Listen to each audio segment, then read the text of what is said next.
Unlike the other illustrators featured in this video, Olaf Gulbransson is one I've known about for a very long time. When I was at college I saw this caricature by him and I was so impressed I spent some time attempting unsuccessfully to emulate the style. Gulbransson was born in Norway and throughout his childhood spent most of his time drawing. By the age of 17 he was getting work published in several Norwegian magazines, but quickly realised he needed a level of recognition his homeland couldn't provide. So he left Norway to study art in Paris for 2 years, and in 1902 he was invited to Germany to work for the popular satirical magazine Simplicissimus. Goldbranson gladly seized this opportunity, and before long he had gained a reputation for his stylish satirical illustration and caricature. He traded on the popularity of his work for Simplicissimus by publishing several books of drawings, which sold very well in Germany. And other than these books and a very occasional excursion into more commercial illustration, Simplicissimus was pretty much his only outlet for the next couple of decades.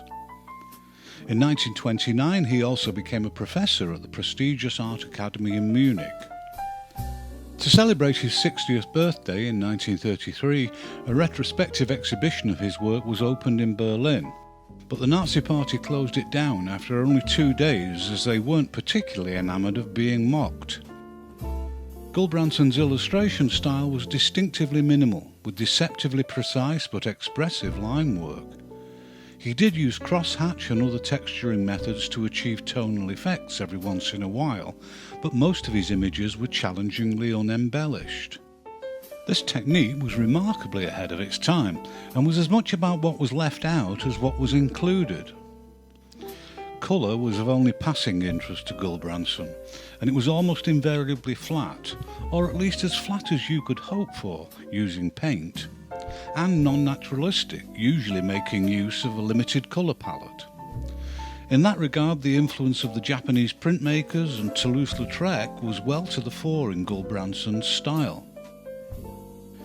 Despite his earlier censorship at the hands of the Nazis, by 1935 Gulbransson was one of several contributors to Simplicissimus, whose cartoon work was increasingly being used as a propaganda tool, and his satirical attacks were now being aimed at the British and the French.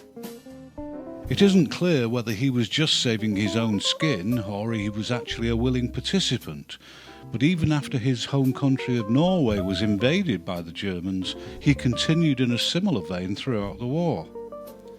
This poor choice of friends undoubtedly tarnished his reputation and has led to him being rather less admired than the work actually deserves.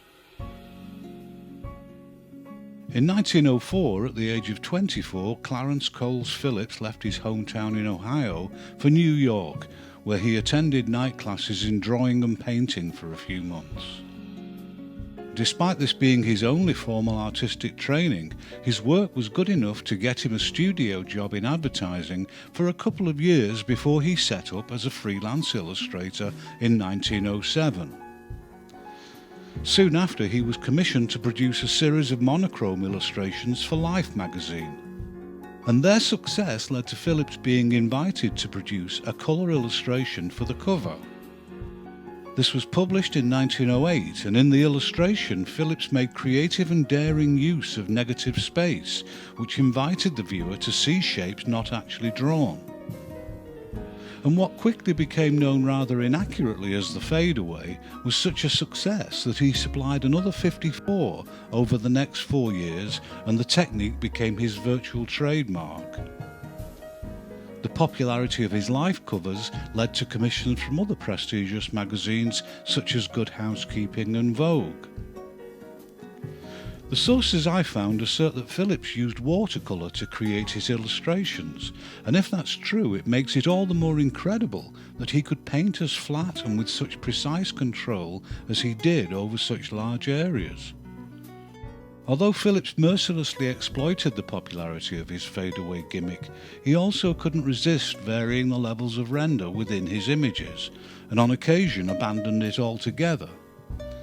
In that regard, he had more in common with European posterists such as Ludwig Holbein than his American contemporaries, and he should be credited with being one of a very small number who introduced a more modernistic graphic sensibility into American representational illustration. In addition to his magazine work, he was also commissioned for a lot of lucrative advertising in the form of posters and press ads, and it looked like Phillips was headed for a long and illustrious career. But in 1924 he was diagnosed with terminal kidney disease, and just to add insult to injury, rapidly failing eyesight. And only 3 years later, at the age of 47, it was all over for Coles Phillips. My recent discovery of a talent as peculiar, distinctive and influential as that of Italian Antonio Rubino makes me realise just how grateful I am that we have this marvel called the Internet. Not a single book I ever read even mentioned him in passing. Rubino graduated in law, but despite being completely self-taught, he set out to be a comic illustrator. And for good measure, an animation director, screenwriter, playwright, author and poet. After early work for several Italian newspapers and magazines, he started a long-term relationship in 1908 with the children's magazine Corriere del Piccolo, for which he created numerous successful comic characters, notably Quadratino, the boy with the square head.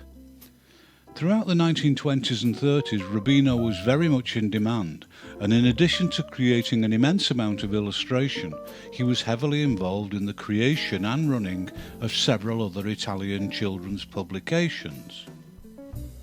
And in the 1940s, Rubino branched out as an animation director for the film The Land of the Frogs. There are some online sources that make the spurious claim that Rubino's style is influenced by Art Nouveau, but this is patently not the case. The visual evidence screams modernism and Art Deco with a prevailing geometric sensibility which runs through all his work in colour or black and white. There is extraordinary precision in his line work, with perfect curves and right angles throughout. And for anyone younger than 40, I invite you to consider how hard that was to achieve before computer graphics. As with many of the other heroes, how Rubino actually applied his colour, nobody's telling. It's almost exclusively flat, although he did incorporate tonal gradation into his images every once in a while. My guess, and it is a guess, would be gouache, simply because it's easier to get flat colour. Another major challenge before digital means. Separate colour print runs would have been easier, but the irregularity in the colour tends to support the paint theory. Beyond the purely technical, the prevailing influence on Rubino's work is actually surrealism, and don't forget a lot of his work predates the artistic movement of that name. His imagery is strange and frequently sinister, but nobody knows if this was intentional on his part or whether he was just a bit weird. Either way, Rubino has left a remarkable and unique body of work and deserves to be considerably better known. English illustrator Clifford Webb is yet another figure that little is known about. We do know he served in the army during World War I and he was wounded on 4 different occasions, but somehow managed to survive. And on his return to England in 1919, he studied at the Westminster School of Art for 3 years before setting up as a freelance illustrator. Then we completely lose track of him until 1930, when the book Swallows and Amazons was published featuring his illustrations. His own story of Noah was published just a year later, and over the next 4 decades more than 30 others followed, 12 of which were also written by him. Most of the books had rural or tropical themes and gave Webb the opportunity to portray wildlife, the subject he was most at home with. There are no examples of editorial or advertising work to be found, so it's fairly safe to assert he only worked on books, all of which appear to have been successful enough in Britain at least. Like many British illustrators of his generation, Webb actually chose the notoriously difficult and largely redundant medium of wood engraving to make most of his images. Despite the limitations inherent in the process, Webb made striking aesthetically balanced illustrations with a limited palette of woodblocks to achieve a highly decorative blend of folk art and Art Deco.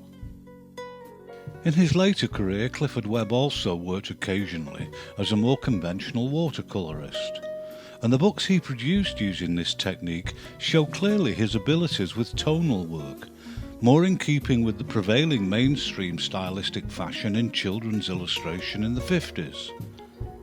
And while they may not be quite as distinctive as the more folksy woodblock work, they make for an interesting and visually satisfying blend of representation and abstraction. By the mid-1950s, demand for Webb's work started to fall, and by the time of his death he was virtually unknown, which frankly borders on the criminal. Children's illustrator Charles Folkard was born in London, and as a young man he worked for a time as a stage magician in the music halls. But in the early 1900s, despite being entirely self-taught, he began contributing mostly monochrome drawings to children's publishers. Folkard had a significant breakthrough in 1910 when he illustrated an edition of the book The Swiss Family Robinson. And a year later he created over 70 monochromes and 8 watercolours for Carlo Collodi's Pinocchio. This proved even more successful and remained in print for decades as the definitive version, until Disney made their beautiful but criminally sanitised animated version of the story. Between 1910 and 1915, Folkard was remarkably prolific and also illustrated several other classics, including Aesop's Fables in 1912 and a particularly successful edition of the Arabian Nights in 1913. Some of Folkard's earlier monochrome work looks like woodcut and is very medieval looking, but this didn't last long and his line work became more graceful and descriptive. And this is the line he employed for his colour work, which was a highly rendered and tightly controlled blend of watercolour and gouache. At the time this was a widely used technique in British children's books, and it may well be that Folkard's low profile is due to the historian's obsession with the stylistically similar contemporaries Edmund Dulac and Arthur Rackham. In 1915, Folkard was asked to create a comic strip character for the Daily Mail, and he came up with the adventures of Teddy Tail, which was popular enough to be also reproduced in a series of books between 1915 and 1926, and popular enough for merchandising opportunities too. After World War I, Folkard continued to produce many more children's books, such as British Fairy and Folk Tales in 1920 and The Land of Nursery Rhyme in 1932. And with that book in particular, his style moved away from the flowing organic naturalism of his previous work into an altogether flatter, more angular style. And although his best days were undoubtedly behind him, Folkard was still illustrating, even if less frequently, up to his death in 1963. And that brings this edition to a close. I hope you found something here to visually entertain, and I'll keep working my way through the list. See you next time, I hope.